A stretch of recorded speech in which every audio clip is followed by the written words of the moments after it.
menceritakan pengalaman yang dialaminya di awal tahun 90-an ketika dirinya bekerja di sebuah perusahaan perkebunan yang terletak jauh di pedalaman Sumatera. Tempat itu benar-benar terpencil, dikelilingi oleh hutan karet yang luas dan terisolasi dari pemukiman. Tidak ada perkampungan yang dekat, hanya hamparan pepohonan yang menjulang tinggi sejauh mata memandang.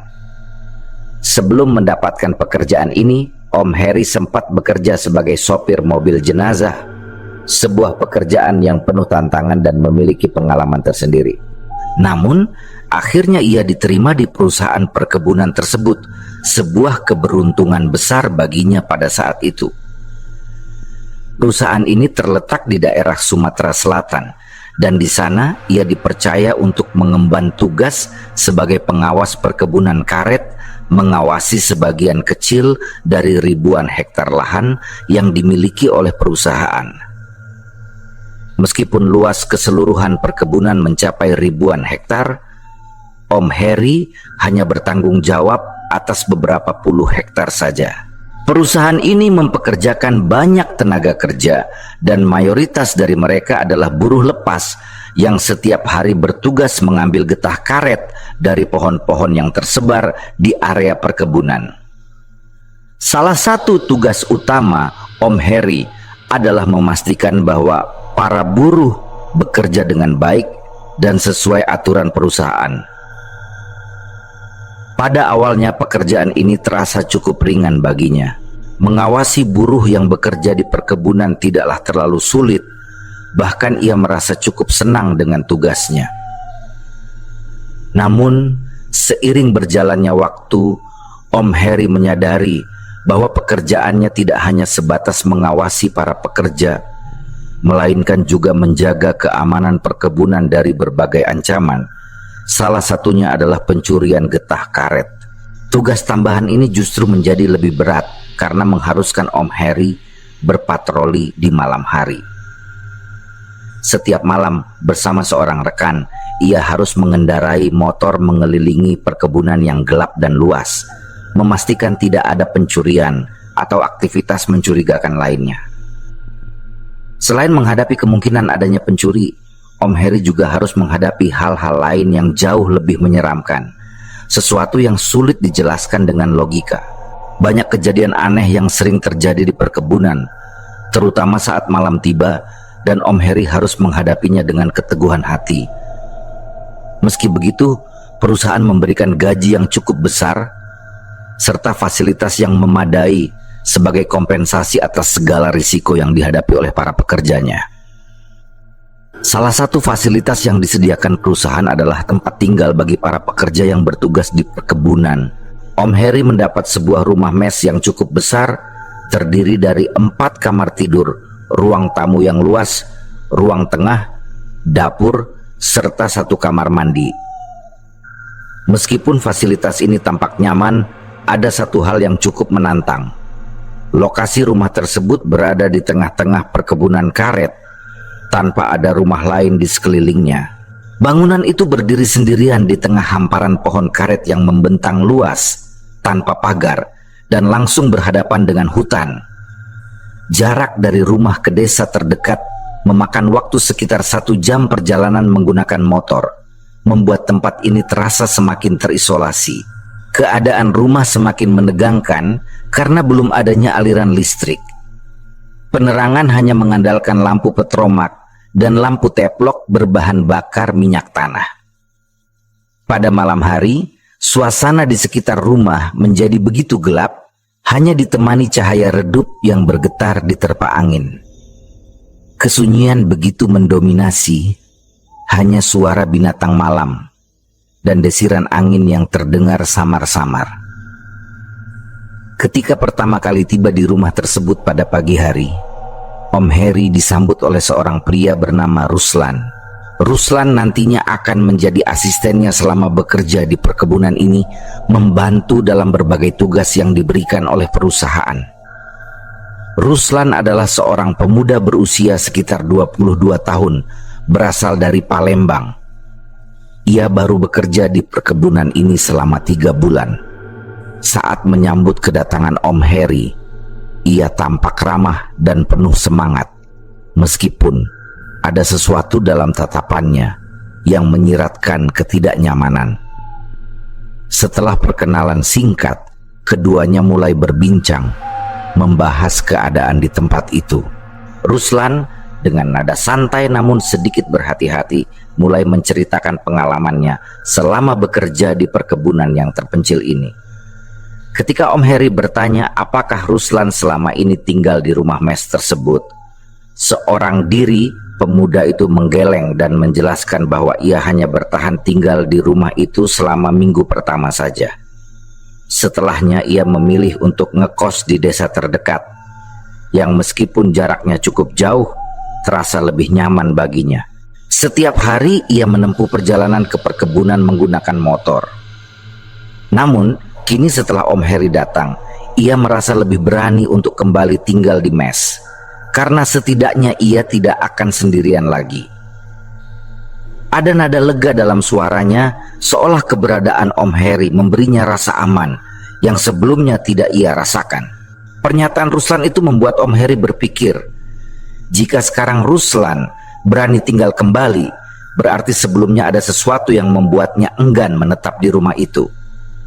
Namun Om Heri memilih untuk tidak bertanya lebih jauh.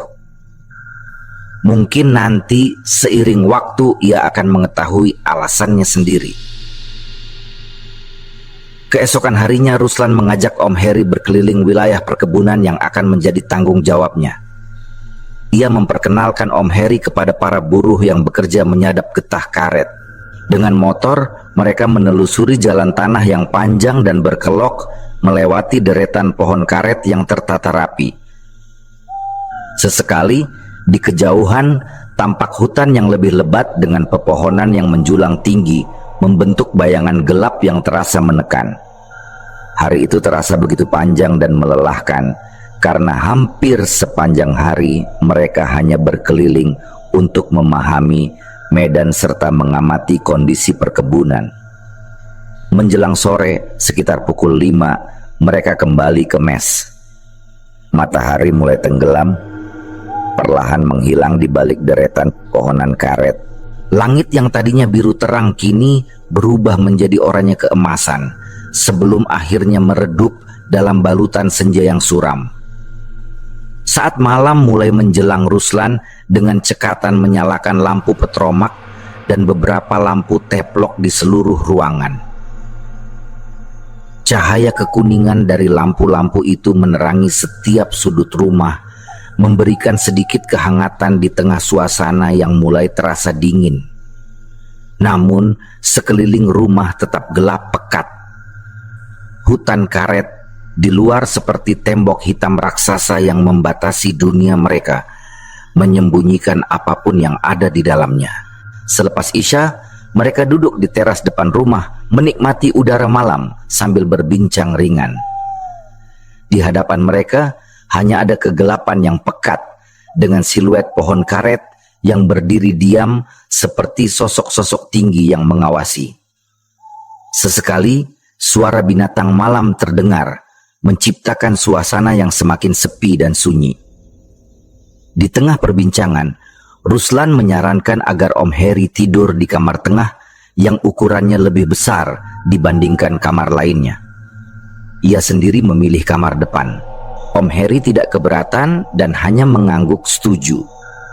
Sekitar pukul 9 malam, mereka akhirnya masuk ke kamar masing-masing. Hari itu cukup melelahkan dan Om Heri berniat untuk tidur lebih awal. Ia berbaring di tempat tidur, mencoba memejamkan mata.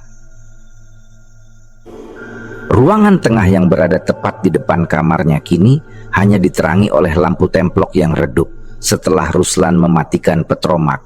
Kamar Ruslan berada di sebelah kanan, sementara dua kamar lainnya terletak di bagian belakang, bersebelahan dengan dapur dan kamar mandi. Waktu perlahan berlalu. Jam menunjukkan pukul 12.30 malam.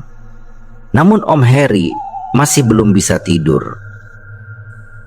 Tidak ada yang bisa ia lakukan di kamar itu selain melamun menunggu kantuk datang.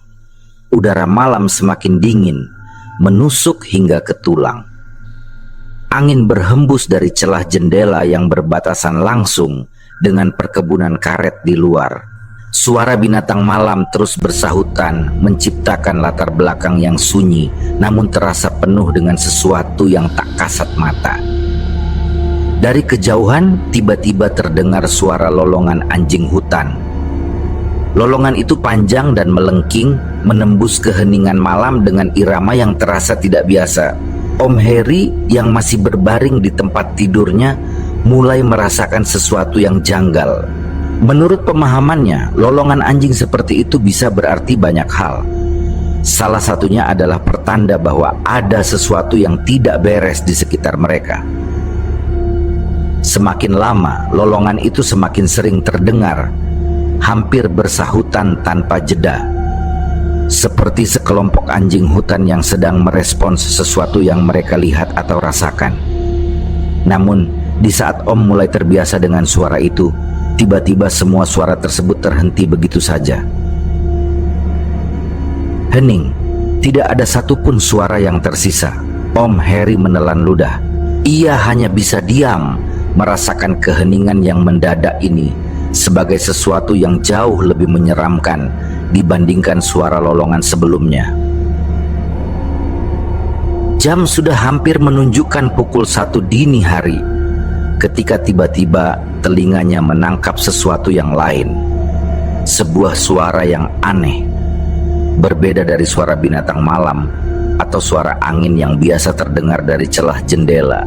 Suara itu samar, seperti ada sesuatu yang bergesekan dengan tanah. Semakin lama, suara itu semakin jelas. Om menajamkan pendengarannya, memastikan bahwa ia tidak salah dengar.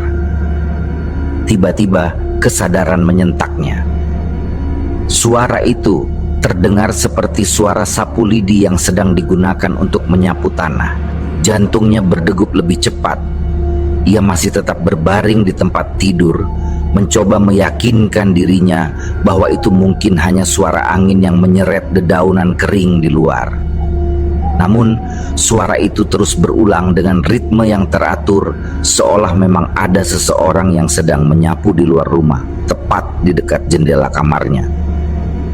Pikiran logisnya mencoba mencari penjelasan. Tidak mungkin Ruslan yang melakukan hal itu. Tidak ada alasan bagi pemuda itu untuk menyapu di tengah malam, terlebih lagi di luar rumah, dalam kegelapan seperti ini. Perlahan, rasa penasaran bercampur ketakutan mulai merayapi tubuhnya. Dengan hati-hati, Om bangkit dari tempat tidurnya, lalu berjalan pelan menuju jendela, berusaha memastikan asal suara itu. Begitu ia berdiri di samping jendela, suara sapu lidi itu terdengar semakin jelas. Gesekan lembut namun ritmis, seperti seseorang yang sedang membersihkan tanah dengan sabar. Dengan napas tertahan, ia mendekatkan wajahnya ke jendela dan mencoba mengintip melalui celah lubang kayu. Namun, yang terlihat hanyalah gelap gulita. Tidak ada apapun di luar sana, setidaknya tidak dengan matanya yang terbiasa dalam cahaya redup. Namun, suara itu masih ada. Dorongan rasa ingin tahu yang bercampur rasa takut membuat Om memutuskan untuk membuka jendela sedikit saja. Perlahan dengan hati-hati, ia menyelipkan jemarinya ke sela-sela kayu dan mulai mendorong jendela agar terbuka sedikit demi sedikit. Udara malam yang dingin segera masuk melalui celah itu, menusuk kulitnya dengan sensasi yang membuat bulu kuduknya meremang. Dan saat celah jendela sudah cukup besar untuk membuatnya bisa melihat lebih jelas, matanya langsung menangkap sosok di luar. Hanya beberapa meter dari jendela, tampak seorang perempuan berdiri dengan punggung membungkuk, membelakangi rumah. Rambutnya panjang, tergerai hingga menutupi sebagian tubuhnya. Dan yang paling mencolok adalah warnanya. Rambut itu berwarna putih keperakan, seperti helaian benang halus yang berkilauan samar dalam gelap. Perempuan itu mengenakan kebaya dengan kain panjang yang menjuntai menutupi kakinya. Ia tampak sibuk menyapu tanah dengan gerakan perlahan, seperti tidak terganggu oleh apapun di sekelilingnya. Jantung Om berdegup semakin cepat. Ada sesuatu yang tidak wajar dalam pemandangan ini. Tubuhnya merinding seketika. Ia ingin menutup kembali jendela, mengabaikan apa yang baru saja dilihatnya. Tapi sebelum ia sempat melakukannya, perempuan itu mulai bergerak. Perlahan, sosok itu membalikkan tubuhnya. Saat itulah Om merasakan sesuatu yang menahannya. Tangannya yang ingin menutup jendela tiba-tiba berhenti di udara. Matanya terpaku pada sosok itu yang kini mulai menampakkan wajahnya. Dalam gelap, wajah itu perlahan terlihat lebih jelas. Meskipun jaraknya hanya sekitar 4 meter, Om bisa melihat dengan cukup detail. Wajah perempuan itu bukanlah wajah seorang wanita muda, melainkan wajah tua yang penuh keriput. Kulitnya pucat, hampir menyerupai warna lilin dengan garis-garis dalam yang menekankan usianya yang sudah renta. Dan yang lebih mengerikan, perempuan itu tersenyum. Bukan sekadar senyuman biasa, tetapi senyuman lebar yang membentuk seringai mengerikan. Kemudian dari bibirnya yang pucat terdengar suara tawa, pelan dan ringkih, seperti suara seseorang yang hampir kehilangan tenaga, namun masih cukup kuat untuk menyusup ke dalam kesunyian malam. Suara itu menggema di antara pepohonan, mengiris keheningan dengan nada yang terdengar begitu janggal dan menyeramkan. Refleks, Om langsung mendorong jendela sekuat tenaga, menutupnya rapat-rapat, lalu mengunci pengaitnya dengan tangan yang gemetar. Setelah itu, ia bergegas kembali ke tempat tidurnya, menarik selimut hingga menutupi seluruh tubuhnya, termasuk kepalanya. Napasnya memburu, dadanya naik turun cepat, seiring dengan rasa takut yang kini menguasai dirinya. Di balik selimut, telinganya masih bisa menangkap suara sapu lidi yang terus berlanjut di luar jendela. Sesekali, suara tawa itu kembali terdengar, ringkih dan mengerikan, seakan perempuan itu tahu bahwa ia sedang bersembunyi di balik selimut. Om Heri menggigit bibirnya, berusaha menahan suara napasnya agar tidak terdengar. Ia tidak berani bergerak, tidak berani mengintip, bahkan tidak berani berpikir tentang kemungkinan sosok itu semakin mendekat. Suara lolongan anjing kembali terdengar dari kejauhan, memecah kesunyian malam yang telah diliputi ketegangan. Om Heri yang masih terbaring di balik selimut mencoba membaca doa semampunya, berharap suara itu segera mereda dan membawa ketenangan kembali. Waktu terus berjalan dan menjelang pukul 3 pagi, teror yang menghantuinya akhirnya berhenti.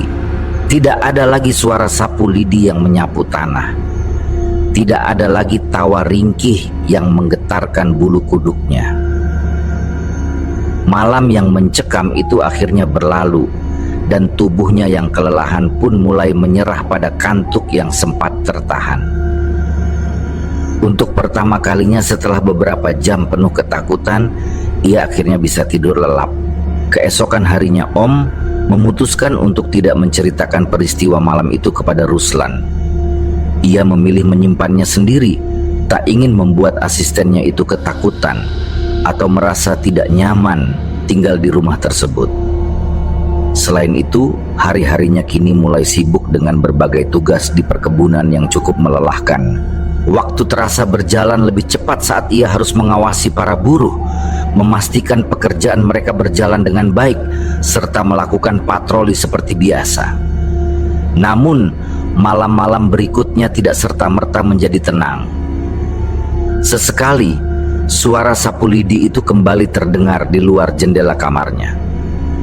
Seperti malam pertama, suara itu datang tanpa peringatan, muncul di tengah keheningan, lalu menghilang dengan sendirinya, tanpa ada jejak yang bisa ditemukan keesokan paginya. Om berusaha untuk tidak terpengaruh. Dalam ketakutan yang ia tahan sendiri, ia memaksa dirinya untuk tidak menghiraukan suara itu, membiarkannya berlalu tanpa memberikan reaksi apapun. Jika ia terjebak dalam rasa takut, maka malam-malam di rumah itu akan menjadi semakin panjang dan menyiksa. Hingga sekitar 1 bulan setelah tinggal di rumah itu, hubungan antara Om dan Ruslan pun semakin akrab. Mereka tidak lagi berbicara secara kaku seperti awal pertemuan. Kini, mereka sudah bisa bercanda dan berbincang tentang banyak hal dengan lebih santai. Suatu malam, di sela perbincangan mereka, Ruslan tiba-tiba melontarkan pertanyaan yang membuat Om sedikit terkejut. "Pak, memangnya Pak Heri bisa tidur nyenyak di kamar itu sendirian?" Tanyanya dengan nada ragu. Om yang saat itu sedang duduk santai hanya mengangkat bahu sebelum menjawab, "Ya, nyenyak-nyenyak aja. Memangnya kenapa?" Ruslan tidak langsung menjawab. Ia hanya tersenyum tipis, namun ada sesuatu dalam ekspresinya yang terasa janggal. "Gak apa-apa sih Pak," katanya sambil menghindari tatapan Om. Om mulai curiga, tetapi memilih untuk tidak terlalu memikirkan hal itu. Mungkin Ruslan hanya ingin memastikan kenyamanannya, atau bisa jadi ia memang punya alasan lain yang belum ia ungkapkan. Namun obrolan singkat itu berlalu begitu saja, hingga akhirnya sesuatu terjadi pada satu malam Jumat yang membuat Om akhirnya mengerti alasan di balik sikap Ruslan yang terlihat ragu-ragu sebelumnya. Malam itu, seperti biasa setelah Isya, Om dan Ruslan duduk di teras depan rumah menikmati udara malam yang dingin. Ruslan tampak masih bersemangat berbincang, seakan sisa energinya belum habis meskipun hari itu mereka sudah bekerja keras. Mereka membicarakan banyak hal tentang pekerjaan, keluarga, hingga kehidupan di desa terdekat. Namun ada satu topik yang selalu mereka hindari, atau lebih tepatnya yang Ruslan selalu coba hindari: pembicaraan tentang hal mistis. Setiap kali obrolan mulai mengarah ke cerita tentang hantu atau kejadian aneh di rumah itu, Ruslan akan segera mengalihkan pembicaraan ke topik lain. Gelagatnya berubah, wajahnya menjadi lebih tegang, dan seringkali ia menunjukkan tanda-tanda ketidaknyamanan yang jelas. Om menyadari hal itu, tetapi ia juga tidak ingin memaksanya untuk membicarakan sesuatu yang mungkin tidak ingin diingat oleh pemuda itu.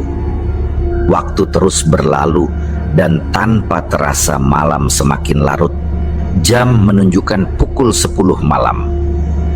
Rasa kantuk mulai menyerang dan bahan obrolan pun semakin menipis. Malam itu cukup dingin seperti biasanya, meskipun angin tidak bertiup kencang. Suara jangkrik masih terdengar bersahutan, menjadi satu-satunya suara yang mengisi kesunyian di sekitar rumah yang gelap gulita. Mereka sudah mulai terbiasa dengan suasana ini. Sebuah kegelapan yang pekat, kesunyian yang menekan, serta perasaan bahwa mereka seakan hidup di dunia yang terpisah dari hiruk-pikuk manusia lainnya. Namun dalam keheningan yang nyaris sempurna itu, tiba-tiba mereka mendengar sesuatu dari kejauhan.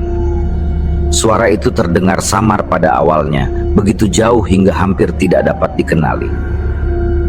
Namun semakin lama suara itu menjadi lebih jelas. Ada sesuatu yang bergerak mendekati mereka. Om dan Ruslan saling berpandangan, mencoba menerka-nerka suara apa yang baru saja mereka dengar. Perlahan suara itu semakin dekat. Suara yang awalnya sayup-sayup kini semakin kuat, semakin jelas. Seolah sesuatu sedang berjalan mendekati mereka, melewati jalan tanah yang menghubungkan rumah ini dengan perkebunan. Ruslan yang sejak tadi tampak gelisah, akhirnya tidak bisa menahan kegelisahannya lagi. Dengan suara yang sedikit bergetar, ia berkata, "Pak, sebaiknya kita masuk ke dalam saja." Om yang juga mulai merasakan sesuatu yang tidak beres segera mengangguk setuju. Tanpa menunggu lebih lama, mereka berdua berdiri dari kursi dan bergegas masuk ke dalam rumah, meninggalkan teras yang kini terasa lebih dingin dari sebelumnya. Begitu mereka masuk ke dalam rumah, Ruslan segera mengunci pintu dan jendela dengan gerakan terburu-buru. Wajahnya tampak tegang, seolah ada sesuatu yang benar-benar membuatnya ketakutan. Om Harry, yang menyadari perubahan sikap asistennya, segera bertanya dengan heran, menanyakan alasan di balik ekspresi ketakutannya. Namun, Ruslan hanya tersenyum kaku dan mengatakan bahwa tidak ada apa-apa. Mungkin hanya karena ia merasa lelah setelah seharian bekerja. Meskipun jawaban itu terdengar meyakinkan, ada sesuatu dalam nada suaranya yang membuat Om merasa bahwa Ruslan sedang menyembunyikan sesuatu. Setelah memastikan semua pintu terkunci, Ruslan mematikan petromak di ruang tengah. Lalu tanpa banyak bicara langsung masuk ke kamarnya. Om Harry pun mengikuti, berjalan menuju kamarnya sendiri. Namun entah mengapa malam itu terasa berbeda. Sejak mereka mendengar suara aneh di luar rumah tadi, suasana menjadi semakin mencekam. Ada sesuatu yang mengganjal di pikirannya, sesuatu yang belum bisa ia jelaskan tetapi cukup membuat dadanya terasa sesak. Dengan perasaan yang masih dipenuhi rasa penasaran, Om mencoba untuk tidur. Jam sudah menunjukkan pukul 11 malam, namun kantuk tak kunjung datang. Ia berbaring gelisah di atas ranjang besi dengan kasur kapuk yang terasa semakin tidak nyaman. Nyamuk-nyamuk mulai berdengung di telinganya, memaksanya memasang kelambu untuk mengelilingi tempat tidurnya. Namun, meski tubuhnya lelah, pikirannya masih terus memikirkan suara yang ia dengar tadi di luar rumah. Suara apakah itu? Apa yang sebenarnya terjadi malam ini? Ia berguling ke kanan, lalu ke kiri, mencoba mencari posisi yang nyaman, tetapi tetap saja matanya tak bisa terpejam. Waktu terasa berjalan sangat lambat, hingga ketika jam menunjukkan pukul 12:30 malam, sesuatu yang tidak diharapkan kembali terjadi. Di tengah keheningan tiba-tiba terdengar suara dari luar kamar. Suara yang sama persis dengan yang ia dengar saat masih berada di luar rumah tadi. Kali ini suara itu terdengar jauh lebih dekat. Ya, suaranya bukan lagi berasal dari kejauhan, melainkan dari dalam rumah ini. Jantung Om mulai berdegup lebih kencang. Rasa takut yang tadi coba ia tekan kini kembali merayapi tubuhnya. Ia menajamkan pendengarannya, memastikan apakah benar suara itu berasal dari dalam rumah. Tak lama kemudian, ia semakin yakin sumber suara itu berasal dari ruang tengah. Suara tersebut semakin sering terdengar, intensitasnya semakin tinggi, seperti sesuatu yang bergerak dengan cepat di dalam ruangan itu. Om semakin ketakutan, tetapi ia tidak berani melakukan apapun. Ia hanya bisa berbaring diam, menunggu suara itu berhenti dengan sendirinya. Selang beberapa menit, suara tersebut perlahan mereda. Hening kembali menyelimuti rumah itu. Hening yang justru terasa jauh lebih mencekam dibanding suara-suara aneh sebelumnya. Jam sudah hampir menunjukkan pukul 1 malam ketika tiba-tiba terdengar suara lain dari ruang tengah. Pak Harry. Suara itu terdengar jelas memanggil namanya. Om langsung tersentak. Itu suara Ruslan, atau setidaknya suara yang terdengar sangat mirip dengan suara Ruslan. Suara itu terdengar dari ruang tengah, tidak terlalu jauh dari kamarnya. Dengan hati-hati, ia bangun dari tempat tidur, melangkahkan kaki mendekati pintu. Perlahan, ia memutar gagang pintu dan membukanya sedikit, mengintip keluar. Namun, begitu pintu terbuka, yang ia lihat hanyalah kekosongan. Di depan pintunya, tidak ada siapa-siapa, tidak ada Ruslan, tidak ada siapapun. Hanya ruang tengah yang temaram diterangi oleh sisa cahaya dari lampu templok yang masih menyala redup. Om berdiri terpaku, merasa ada sesuatu yang tidak beres.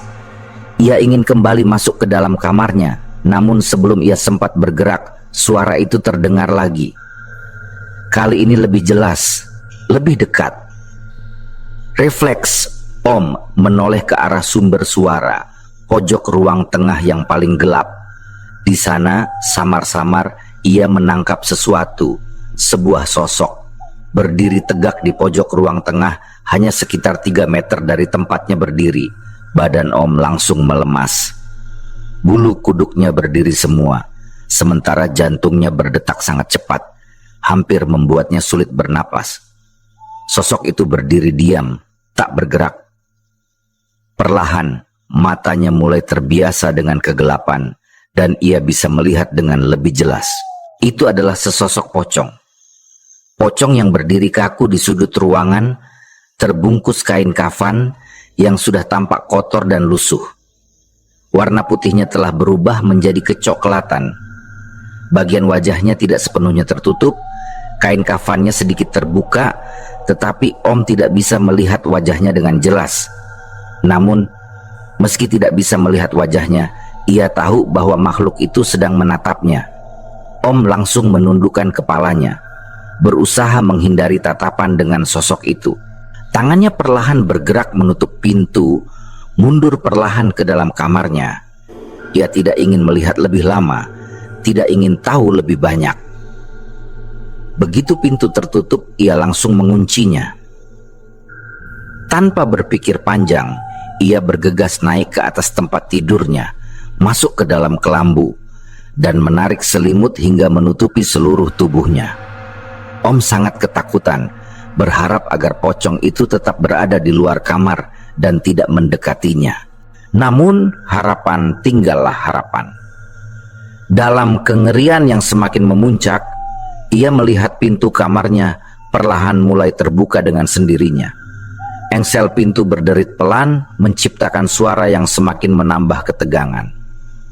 Om hanya bisa memandangi pintu itu tanpa bisa berbuat apapun. Tubuhnya kaku, seolah seluruh tenaganya telah diserap oleh rasa takut yang begitu mencekam. Ketika pintu telah terbuka sepenuhnya, ia melihat sosok pocong tadi berdiri di ambang pintu. Sosok itu tidak bergerak, hanya mengintip dari balik pintu dengan tatapan kosong yang sulit dijelaskan. Namun, kengerian itu belum berhenti. Perlahan, pocong itu melayang masuk ke dalam kamar. Gerakannya begitu halus namun mengerikan. Sosok itu melayang mendekat dan berhenti tepat di tengah kamar, hanya beberapa meter dari tempat tidur Om. Ia berdiri diam, menghadap langsung ke arah Om yang masih bersembunyi di balik kelambu tipis yang nyaris tidak memberikan perlindungan apapun. Jantung Om semakin berdegup kencang, tubuhnya melemas seakan tulangnya telah lepas dari engselnya. Ia hanya bisa menatap pocong itu dalam kepasrahan, tanpa tahu harus berbuat apa. Wajah makhluk itu hitam, tidak beraturan bentuknya. Kelambu yang membatasi mereka begitu tipis dan transparan, membuat Om bisa melihat dengan jelas betapa mengerikannya sosok tersebut. Napasnya tersengal, rasa takutnya mencapai titik puncak. Ia berada di ambang pingsan ketika tiba-tiba pocong itu mengeluarkan suara. Suara itu aneh, menyeramkan, seperti bisikan yang berasal dari dunia lain. Om tidak bisa memahami apa yang dikatakan makhluk itu, tetapi suaranya cukup untuk membuat kepalanya terasa berputar. Saat itu juga tubuhnya kehilangan kekuatan, dan sebelum ia bisa berpikir lebih jauh, kesadarannya menghilang begitu saja. Ia pingsan di tempat. Ketukan di pintu membangunkannya dari pingsannya. Suara Ruslan terdengar dari luar kamar memanggil namanya berulang kali. Pak, Pak Heri, bangun Pak, sudah subuh. Dengan kepala yang masih terasa berat, Om langsung bangkit dari tempat tidur dan berjalan keluar kamar. Ruslan sudah menunggunya, wajahnya terlihat sedikit cemas. Tanpa banyak bicara, mereka berdua segera menunaikan salat subuh bersama. Namun, setelah sholat, Om memperhatikan sesuatu yang aneh pada Ruslan.